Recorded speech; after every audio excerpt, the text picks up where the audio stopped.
it's me, Elaha. Hey guys, and welcome back or welcome to Elements of Elaha, where I talk about things that interest me, affect me, or am very passionate about.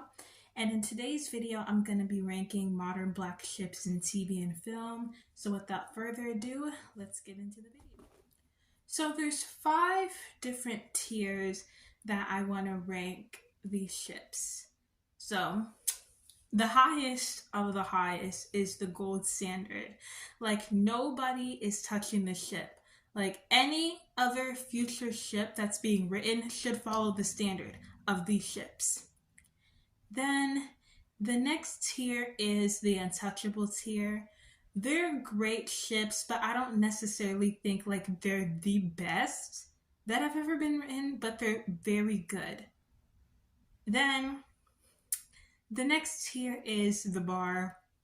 Like, these ships are okay.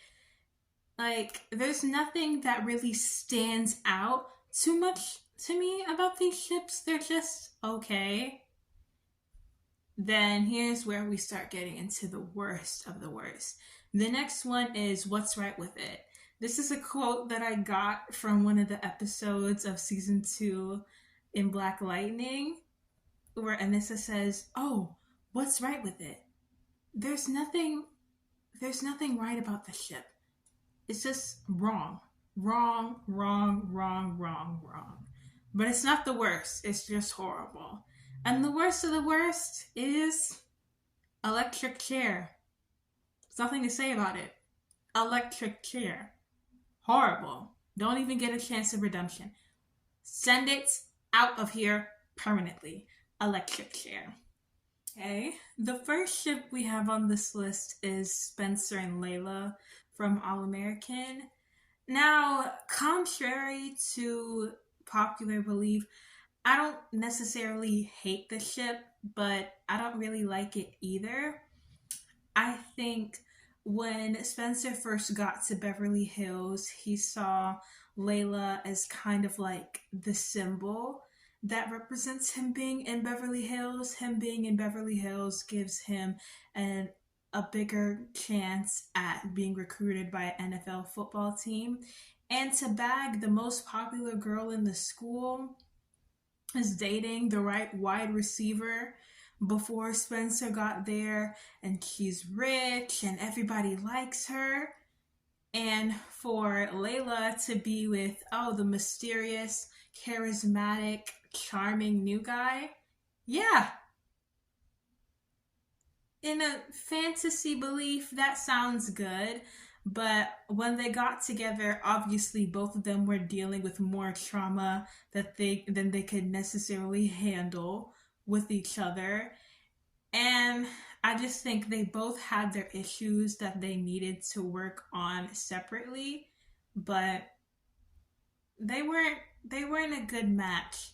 It was good superficially, the star new athlete dating the most popular girl in school, but this wasn't one of the cliches that worked at all. And on top of that, they didn't really have any chemistry. So Spencer and Layla is going in the What's Right With It category. The next ship we have here is also from All American, Coop and Patience. Originally, I liked Coop and Patience. They were a nice black sapphic ship, and that's when Patience was only brought on to be Coop's love interest that happened to know how to sing.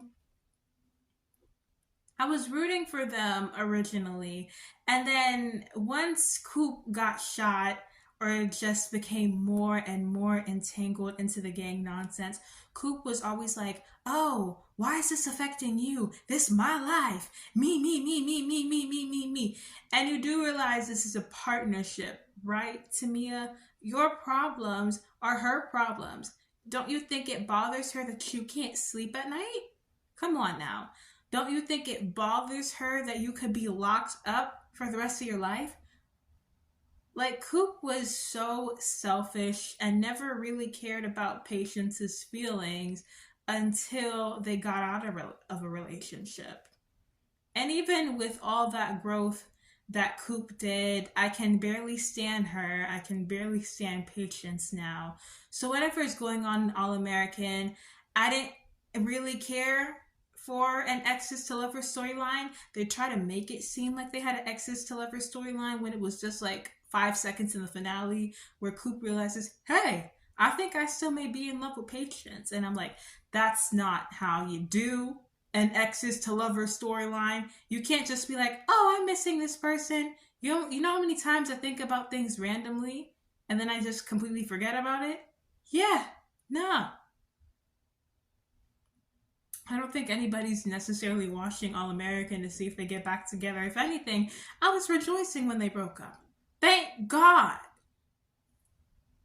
But yeah, these two are also going in the what's right with it category. The next ship we have here is Grace and Carter, Spencer's mom and the principal in All American. This was when I still cared about Grace because Spencer was still in high school, so she had a bit more importance to the story. Now she's just like taking up screen time, I guess. So this ship was mostly developed when I still cared about the show, so season 3 and a bit of season 4. So I like that her and Carter had a nice enemies to lovers storyline. They were very cute, and I'm glad that Grace was able to find love, and also Carter was able to find love after both of their spouses had passed away, and they have a nice little blended family. So Grace and Carter are going in the bar. The next ship we have here is, I hate that they ruined them so much. Like, we obviously know why they ruined them, but they just didn't need to be ruined at all. And that is Jordan and Simone. I loved Jordan and Simone so much because they made each other better people. Especially Simone made Jordan a better person because watching Jordan in season 2 sleep around with every single white punani in the Beverly Hills caucus, all because his dad had an affair from when he was a fetus, oh, it's ridiculous. So definitely, I'm glad that Simone came into his life, put him in check, and definitely taught him how to man up. And definitely, you can see how in season 2 and parts of season 3, Jordan was able to be mature. He was able to give his sibling the advice that she needed to hear. He was also a Spolivia warrior and pushed Spencer and Olivia to get together. And he wasn't fighting as much. Like, don't get me wrong, he still fought, but he didn't fight as much as he did now in the recent seasons. Because, you know, in order to feel like a man, Jordan feels like he always has to fight. And no, it's not the case.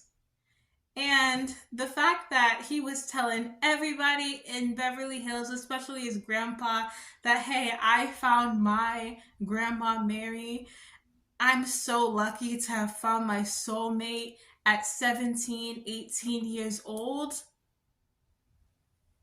Like, I definitely knew, like, after having them getting married way too early, they were kind of heading downhill, but they were so cute. And I feel like they should have had longer just being boyfriend and girlfriend than the writers just rushing them into a marriage, because they definitely set them up for failure with that.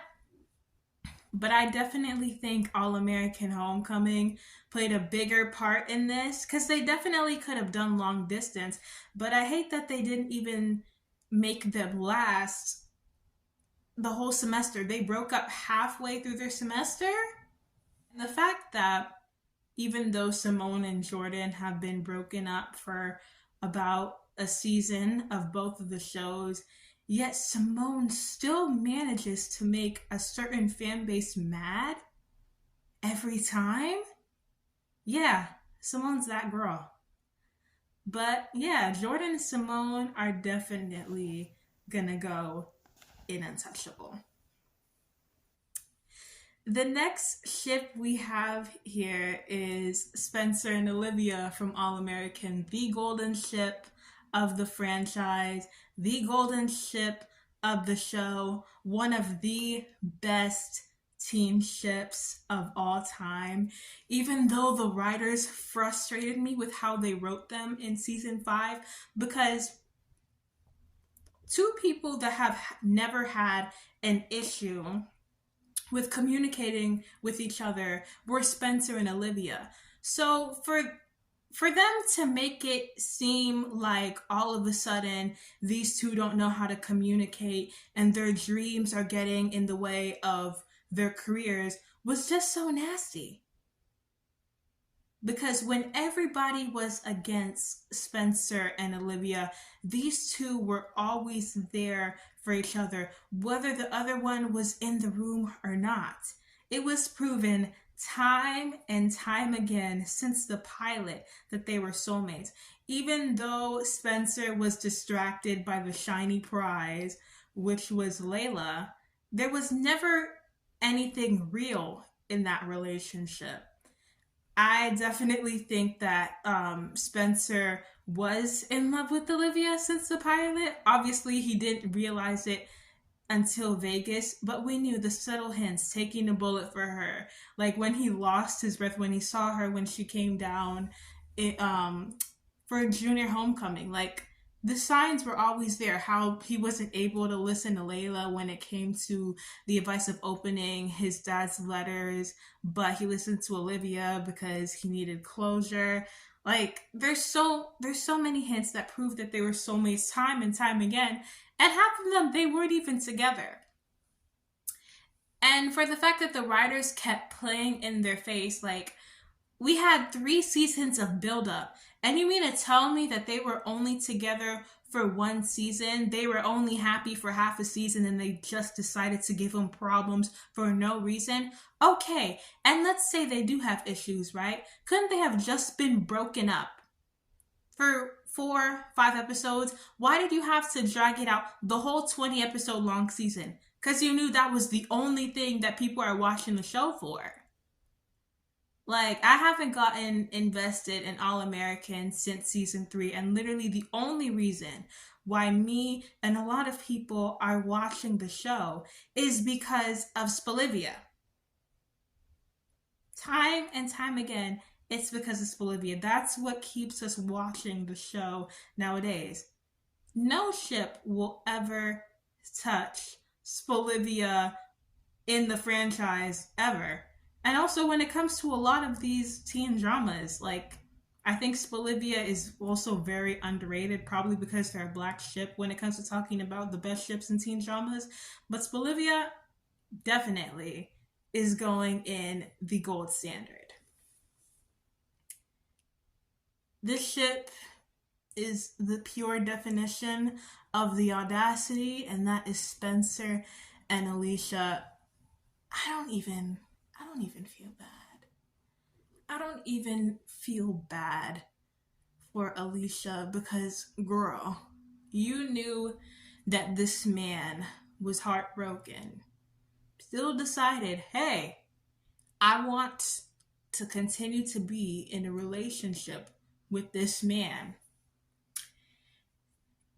And you knew that when it came to you being in a relationship with your previous partner, that they weren't all in and that you were the side piece. And Spencer was just like, oh, I don't want you to feel like that, and was just with Alicia probably because he didn't want to confront the fact that he still had feelings for Olivia, and so he just wanted something, I guess, nice and carefree. And I just don't understand, right? If your issue is with Olivia and that like you keep happening during the relationship, and you leave Spencer when things get hard, when he experiences a tremendous loss, why are you listening to Olivia when it comes to being back in a relationship with Spencer. You think the girl's a threat, yet you're listening to her advice. Okay? And the fact that they just dragged this relationship on for so long because they knew Bolivia was the only thing people would watch the full season 5 for was ridiculous. I feel like after the first sign, before like his loss and everything, or when that was going on, she should have been bounced and she should have never came back. But they're definitely going in electric chair. Because that was just a waste of screen time. Didn't even need to happen in the first place. The next ship I want to talk about, I nicknamed them Bordela, Jordela, Jordan, and Layla from All American. And also, I don't hate Jordela. Like, in order for me to hate Jordela, I would have to care about them to a certain extent. I just find them very boring because, like, you can clearly tell that the season where they were official, season 5, that they were just trying to add in random flashbacks that didn't make sense in order to justify the two of them being together. Because, like, you mean to tell me these feelings have been there since childhood, and these three have only had 3 scenes together in the span of seasons 1 through 3. But all of a sudden, now that Simone's going to the East Coast, they got scenes? And then all of a sudden, Jordan wanted to gaslight Simone and be like, oh, Layla's been my best friend since we were kids. No. Asher and JJ have been your best friends. She's been Olivia's best friend since you were kids. And then all of a sudden, after sleeping with all the white caucus again, after the breakup, he's like, I have feelings for you, Layla. Like, have some respect for your ship, please. At least, like, when Jordan realized he had feelings for Simone, and those girls were clearly trying to get him drunk so they can have a quote-unquote good time or whatever, he was like, yeah, nah, that's not for me. I'm in love with Simone. I don't want to be entertaining your foolish shenanigans. And, like, it's hypocrisy. You want to shame Layla for being with, 2 people? She slept with 2 people in the span of about a semester. In the span of about 6 months, she slept with 2 people. And you want to slut shame her. But you get to sleep with every single white girl in the valley. And that's okay, right? And these two were hiding their shit majority of the time they were together. I promise you, Spencer, Olivia, and Asher don't care. Simone got 2 fine men on Homecoming. Nobody cares, bro. Want better for your ship. Come on. Want better for your ship, please. Their first I love you was a whoopsie. It was a whoopsie. This man was throwing temper tantrums when it came to a simple cutesy football game. And then all of a sudden wants to turn around and propose to her a few hours later. Heal, babes. And this girl said yes. The fact that that woman broke up Bolivia because they're quote unquote getting married or becoming married too quickly. Yet these two have been dating for less than a semester and they're engaged.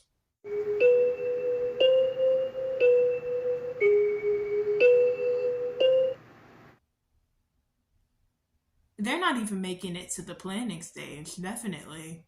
They're not even making it to the planning stage. It don't matter how much flashback moments you can add, that's not gonna make up for the lack of chemistry. Or the lack of proper ship development. It just ain't. It just ain't. So yeah, these two definitely going in the what's right with it category. The next ship we have here is another ship that was just boring and just took up screen time, and that is Damon and Thea from All American Homecoming. It was clear that they really didn't put too much effort into this ship. Like, they were never the plan. They weren't even a good placeholder ship. They were just there. Like, everything about it, it's like saltine crackers. Just like dry, no flavor, get crunch on it a little bit, and still it won't satisfy your hunger.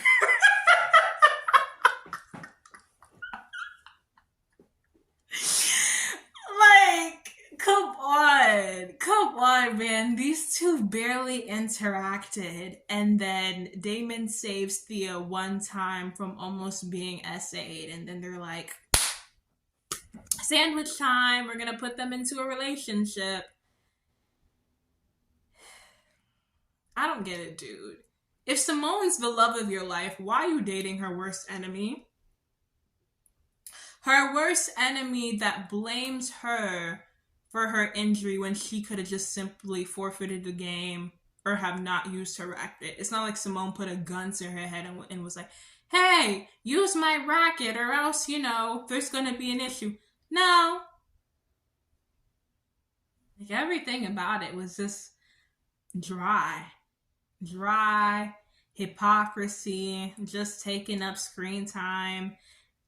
That, like, at least the other ship I just talked about before this has some shooters. I barely think there's any shooters for the two of them, because lack of chemistry, just boring. There's nothing to root for, really. But yeah, these two are going in the what's right with it category. The next ship I want to talk about is Cam and Keisha. And now, I was rooting for these two at the beginning. They were a nice one night stand to friends with benefits to relationship. So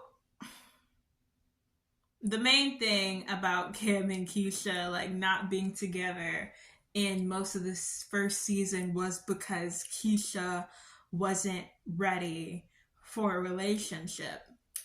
And okay, like, I get it. So a few years after her mom just passed, and she had a whole episode with her ex trying to make amends with her ex.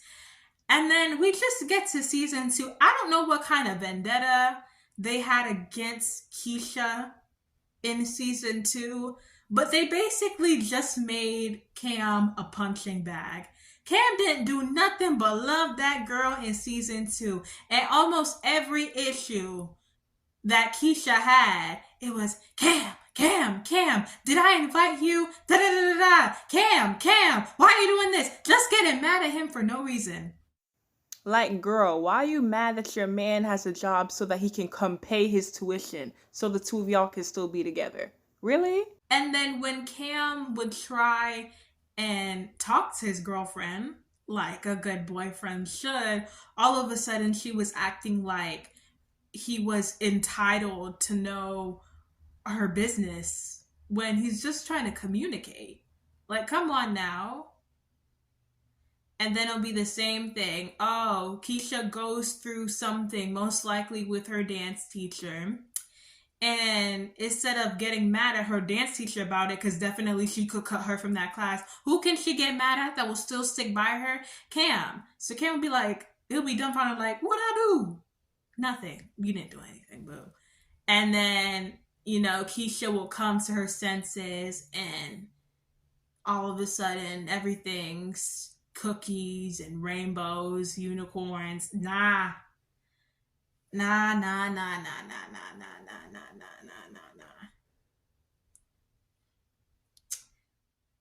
I could let the whole Nico thing slide, but definitely after that whole masquerade episode where she kept picking on Cam, when the fact that it's like, Cam, and Simone could outdance Keisha in her sleep. But but I digress. These two, you hate to say it, I don't understand how a ship with a character that I have barely even liked since the Backdoor pilot, I can tolerate it more than these two. Yeah, these two are going in electric chair. Mm-mm. The next ship I want to talk about is Marcus and Amara. Normally, when it comes to exes to lovers, I like rooting for them in a younger sense, a teen sense. They were one of the ones I enjoyed in season one. Heck, Marcus even went to therapy to make sure that he was in the right mental space to be with Amara. Right? Come to find out, whole time Amara was the other woman. When that's just bad writing. That's just bad writing. This man was the main one being like, oh, I want to go public with us. Whole time you got a whole wife. And this man didn't even try and act like he didn't know the woman. He was like, what are you doing here? I was like, excusez-moi? What? What the hell? You got a whole wife and you were chasing after Amara. Amara had a good man with Zeke. Y'all could have kept her with Zeke, but they're like, no, let's put her with Marcus, only to give Marcus a wife and make Amara the side chick. At your big age, Mark. No. No, no, no, no, no, no, no. Electric chair. I really care about ships with the adults. They were one of the ones I cared about, but nah. Electric chair. Bad. Yeah, blame it on bad writing and blame it on Corey's bad acting. Since I have a lot of ships to get through, this video is going to be split in 3 parts, so stay tuned for part 2 coming out soon. If you like this video, give it a like and subscribe. My last video is in the description, and go and follow me on my social medias in the outro. Anyways, I'll see you guys next time. Bye.